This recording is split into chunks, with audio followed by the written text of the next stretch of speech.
luscious green forests that bring people in and make them lost in their beauty. Vast expanses of mountains as far as the eye can see. Rolling, thundering waterfalls that will flow onwards as long as our earth lives. Preserved lands that host scores of unique, exotic wildlife that delight even the youngest of children. But what could fit such a vivid description in our humble state of Georgia? These environments of serenity and peace are the Georgia State Parks, our precious gems that we must protect and preserve no matter what the cost. The parks are the heart and soul of Georgians as a whole, and create the uniqueness that any visitors to Georgia can pick up almost immediately, and residents take for granted at times. Especially in our economy as it is today, these parks are in danger of being lost altogether right from under our noses.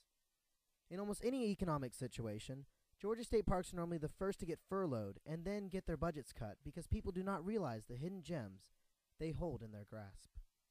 These state parks are more than just something we need to protect for our own sake and use. They are essential to the very essence that is the state of Georgia. But even so, the Georgia State Parks have survived the test of times.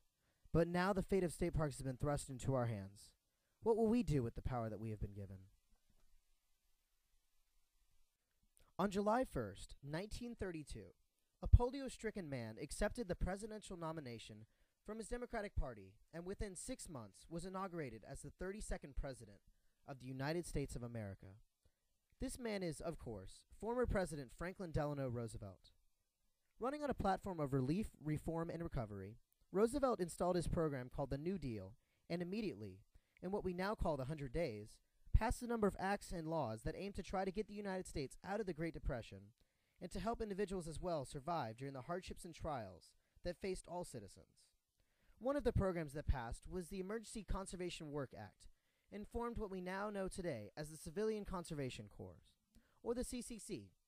Roosevelt hoped to, quote, fight erosion control and declining timber resources by utilizing unemployed young men from large urban areas, end quote, and to conserve the natural resources that he believed were being wasted. Roosevelt brought together two struggling facets of society, young idle men and the land, in hopes that they could build off of each other. On March 31st, 1933, the legislation was passed, and within 2 years, over 500,000 young men below the age of 25 were members of the CCC. But what's the big deal? Why is the CCC such a huge influence on the state parks of Georgia? On the grand scale of the United States, 3,470 fire towers were erected, 97,000 miles of fire roads built, 4,235,000 man-days devoted to fighting fires, and more than 3 billion trees planted. These are just some of the numbers at a national level. At a state level, the CCC helped foster the creation of many state parks and metro parks. Overall, the CCC helped spur on the creation of more state parks in Georgia and have been vital in this role. Since then, state parks that were created were normally created for one of two reasons, for commercialization or conservation, and because of that, have been affected differently by the economy that we are facing today. Beginning right before the CCC arrived to present day, some state parks were created as commercialized parks in order to bring in money flow into the economy and to boost love for the parks. But just as well, commercialized parks in today's society also have been affected greatly because they are driven by the economy and visitors, and those have been reduced in today's economy.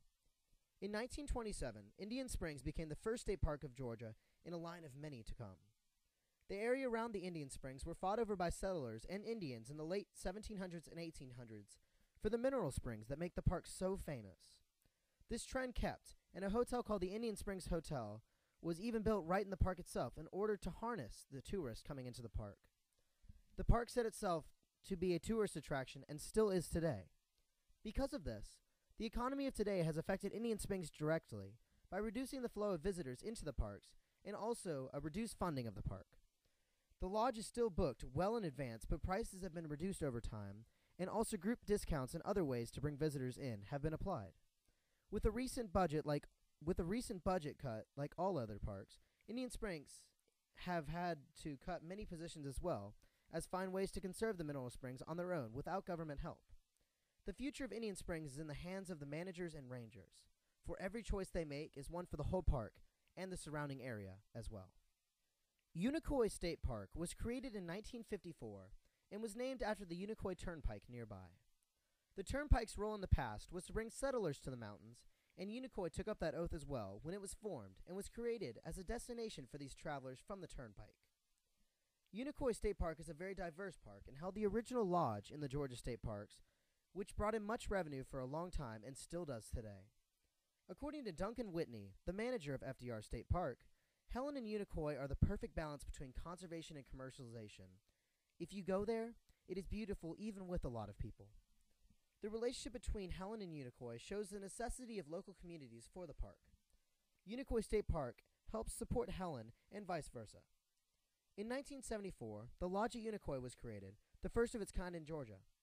According to Bob and Sharon MacArthur, a couple working at Unicoi, quote, "The park is kept up by the rangers and staff.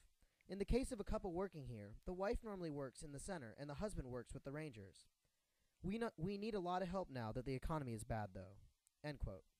The total impact of tourism last year for the park was $34,051,183. This number is staggering, and it goes to show that Unicoi is a very necessary park and needs to survive. The economy has made it so that trails have become overrun by weeds because constant trail work is not available because there is no money. Personal staff and rangers, like the Bob and Sharon MacArthur, are all that is left except for the Friends Group. The Friends Group at Unicoi comes out every month to check the trails and help work with trail work. Their main focus, the unique squirrel's nest campsites that are on the side of the hill and the barrel cottages, are still kept up and secured even in the midst of the economy like it is. The park has also had to furlough some staff, mostly greeters and some of the executive rangers, in order to maximize revenue and still keep the park running. The lodge is the only place in which a full cleanup staff is available and work. Many programs bring visitors from all around in order to buy art and to bring people to the park to gain revenue. Many couples and families, such as Judy and John Ziegler, have come to the art festival for many years and get asked every year to come. The most diverse art from around the area comes in. Caroline Cordell brings to the table her copper-colored painting that are one of a kind. She loves what she is doing and says, quote, "Unicoi is a beautiful and diverse place. I hope it is always here." End quote.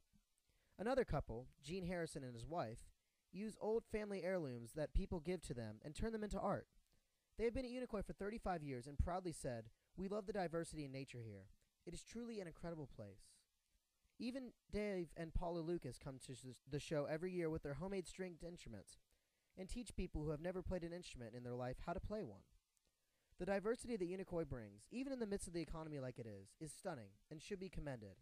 Even so, the layoffs still continue at the park, and the park still needs support from anyone it can.